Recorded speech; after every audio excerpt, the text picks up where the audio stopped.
Welcome everybody to my page, Basil's page here on YouTube.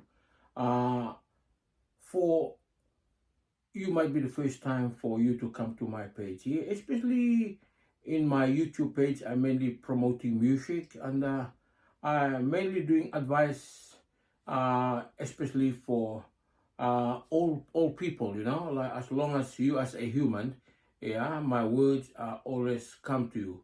And some of my other contents I've been encouraging, especially as content creators, that we have been in the YouTube. We need to continue listen to some of my talks advice in which I need to put across for us to take into account to it, because it is very most important.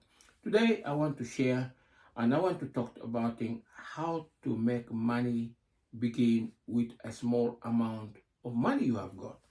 You might have $2,000 and then you like to start a small business.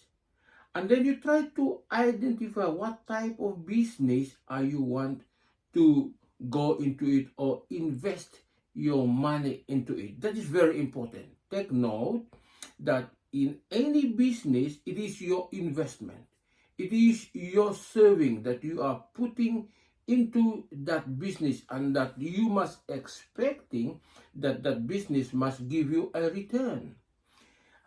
The point in which I want to put across for us to understand is that in every business, you need to find that there is a life in that business. Because if you, excuse me, if you drop or you put your investment into a business where it doesn't have life, then you will not gain a profit out of